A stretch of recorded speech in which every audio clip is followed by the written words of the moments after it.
आज के टाइम पे पानी पे रहने वाली सबसे बड़ी जीव है blue whale. In fact blue whale को अगर हम धरती पे मौजूद बाकी सभी जीवों के साथ कंपेयर करते हैं तो तब भी ये सबसे बड़ी जीव होगी। हमारी धरती 450 करोड़ साल पुरानी है और क्या इतने लंबे अरसों में सिर्फ ब्लू व्हेल ही सबसे बड़ी जीवित प्रजाति है?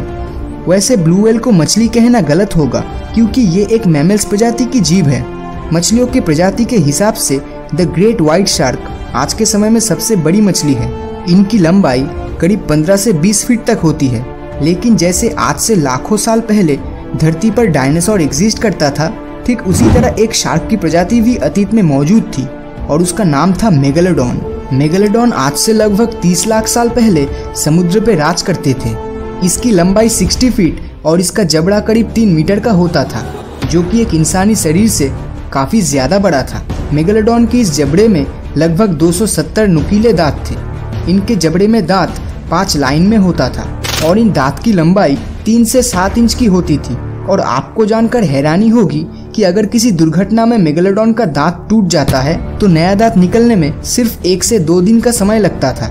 मेगालोडॉन अपने शिकार को मुंह से दबोचते समय शिकार पर जो प्रेशर क्रिएट करता था वो करीब 10 टन के बराबर था, जो एक कछुए के शेल को भी आसानी से तोड़ सकता है। इनका वजन करीब 100 टन के आसपास होता था। मेगालोडॉन शार्क इतना बड़ा था कि इनको हर रोज भारी मात्रा में खाने की जरूरत पड़ती थी। साइंटिस्टों की माने तो इनको हर दिन लगभग 1 टन जितना खाना चाहिए होता था, जो मेगालोडॉन समुद्र के व्हेल, सी काऊ या फिर सी लायन जैसी जीवों को खाकर अपने हर दिन की जरूरतों को पूरी करता था।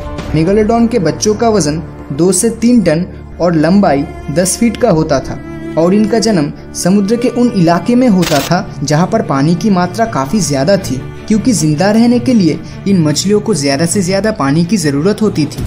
इसी वजह से मेगालोडॉन शिकार करने समुद्र के किनारे पे नहीं जाते थे, क्योंकि इन जीवों का आकार बहुत ज्यादा बड़ा था और पानी का लेवल कम होना मतलब इनके लिए जानलेवा खतरे के बराबर था। तो इतनी बड़ी और शक्तिशाली प्रजाति होने के बावजूद ये मेगालोडॉन विलुप्त कैसे हो गया? क्योंकि डायनासोर्स जैसे जीवों के खत्म होने के पीछे भी एक बहुत बड़े एस्टेरॉयड का हाथ था। लेकिन मेगालोडॉन के साथ आखिर ऐसा क्या हुआ था? मेगालोडॉन के विलुप्त होने का कारण आज भी ठीक तरह से पता नहीं चल पाया है। इनके विलुप्त होने को लेकर बहुत सी थ्योरीज निकली है, लेकिन एक थ्योरी जिसको सबसे ज्यादा आइडियल माना जाता है वो मैं आपको बताने जा रहा हूँ। उस थ्योरी के मुताबिक समय के साथ साथ नए प्रजाति के समुद्री जीव एवोल्यूशन के चलते उत्पन्न होने लगे और समुद्र पर मछलियों की संख्या बहुत ही तेजी से बढ़ने लगी और इन छोटी मछलियों को बड़े शार्क्स खा रहे थे। मेगालोडॉन भले ही आकार में बहुत बड़ा था, लेकिन इनकी आबादी उन व्हाइट शार्क से काफी कम थी और ये वही समय था जब व्हाइट शार्क की आबादी बहुत ही तेजी से बढ़ रही थी। आज से 30 लाख साल पहले समुद्र के ज्यादातर हिस्से का टेम्परेचर काफी ठंडा था और इन मेगालोडॉन के जिंदा रहने के लिए वार्म वेदर कंडीशन ही आइडियल था, क्योंकि मेगालोडॉन के लिए ठंडे इलाके में जिंदा रहना काफी ज्यादा मुश्किल था। इसलिए जैसे जैसे ठंडी बढ़ती गई ये मेगालोडॉन समुद्र के गर्म इलाके में चली गई, लेकिन वो मछलियाँ तो उस ठंडे इलाके में ही रह गई और उस समय गर्म इलाके में बहुत ही कम छोटी मछलियाँ हुआ करती थी। मतलब मेगालोडॉन प्रजाति के लिए खाना कम पड़ रहा था और मेगालोडॉन को भूख लगने पर ये अपने ही प्रजाति के छोटे बच्चों को भी खा लेती थी। तो इसी तरह से मेगालोडॉन की प्रजाति पूरी तरह से खत्म हो गई। लेकिन सबसे बड़ा सवाल यहाँ पर यह आता है कि क्या मेगालोडॉन आज भी इस धरती पर एग्जिस्ट करता है? क्योंकि पिछले कुछ साल में ऐसी घटनाएं घट चुकी है कि मेगालोडॉन के विलुप्त होने के बाद पर भी एक बहुत बड़ा सवाल खड़ा करता है।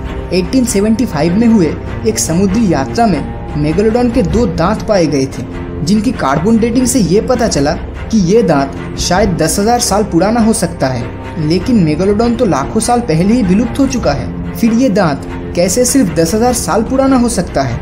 इसके अलावा 2009 में हिस्ट्री चैनल के एक डॉक्यूमेंट्री में गल्फ ऑफ कैलिफोर्निया में एक शार्क मछली को ढूंढने का मिशन दिखाया गया था। यहाँ के लोगों का कहना था कि यहाँ एक बहुत बड़ी शार्क मछली मौजूद है जो तेजी से इस इलाके की मछलियों को खा रही थी और उन लोगों के मुताबिक ये शार्क 45 फीट लंबी रही होगी। और अगर ये सच हुआ तो ये कोई मामूली व्हाइट शार्क तो 100% नहीं होगा, क्योंकि वो आकार में ज्यादा से ज्यादा 20 फीट तक का ही होता है। लेकिन ताज्जुब की बात तो ये है कि चैनल की टीम इतनी बड़ी मछली को ढूंढ पाने में नाकामयाब रही। मेगालोडॉन के अस्तित्व को लेकर आज भी साइंटिस्टों के बीच में मतभेद है, लेकिन ज्यादा लोग इस बात पे अग्री करते हैं कि मेगालोडॉन लाखों साल पहले ही विलुप्त हो चुका है और इन कुछ सालों में हमें दुनिया भर में मेगालोडॉन से जुड़ी जितनी भी घटनाएं सुनने को या फिर इंटरनेट पर ये इमेजेस देखने को मिली है, वो सब या तो फेक है, नहीं तो लोगों का वहम है और कुछ नहीं। लेकिन कोई जीव पूरी तरह से विलुप्त हो चुका है या नहीं, ये 100% श्योरली बता पाना लगभग असंभव है, क्योंकि ऐसे बहुत से समुद्री जीव थे जिनको साइंटिस्टों ने विलुप्त प्रजाति के तौर पे घोषित कर दिया था, जो बाद में जाकर गलत साबित हुआ, जैसा सिलिकेंथ नाम की मछली के साथ हुआ था। सिलिकेंथ एक ऐसी मछली थी जो आज से 6.5 करोड़ साल पहले विलुप्त हो चुकी थी, लेकिन यही सिलिकेंथ 1938 में साउथ अफ्रीका के समुद्री किनारे में पाई गई थी, जो डायनासोर्स के समय से अपने वजूद को धरती पर टिकाए हुए है। इसके अलावा मेगामाउथ शार्क एक ऐसी शार्क की प्रजाति है जो करीब 7 मीटर लंबी होती है।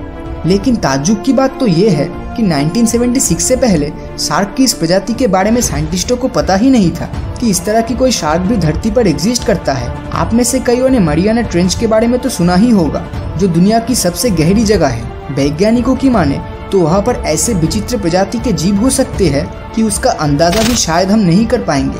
21st सेंचुरी के इस मॉडर्न टाइम पीरियड में भी हम आज तक समुद्र के सिर्फ 5% एरिया के बारे में ही ठीक से जान पाए हैं, और बाकी के 95% के बारे में हमें कोई भी आइडिया नहीं है कि वहाँ पर क्या हो सकता है, क्योंकि समुद्र इतना विशाल है कि वहाँ पर सिर्फ एक पर्टिकुलर प्रजाति के जीव को ढूंढ पाना बहुत ही मुश्किल है। तो क्या मेगालोडॉन भी समुद्र के उन 95% अननोन रीजन में आज भी मौजूद है, या फिर वो पूरी तरह से विलुप्त हो चुका है? तो इस मामले में आपकी क्या राय है, नीचे कमेंट करके ज़रूर बताएं। और अगर ये वीडियो आपको अच्छा लगा हो तो इस वीडियो को लाइक और अपने दोस्तों के साथ शेयर करना मत भूलना। और अगर अभी तक आपने हमारे चैनल को सब्सक्राइब नहीं किया है तो सब्सक्राइब करके नोटिफिकेशन बिल को ऑन कर दीजिए, क्योंकि मैं ऐसी ही वीडियोस हर हफ्ते लाता रहता हूँ। तो मिलता हूँ आपसे अगले वीडियो में, और हमेशा की तरह थैंक्स फॉर वॉचिंग।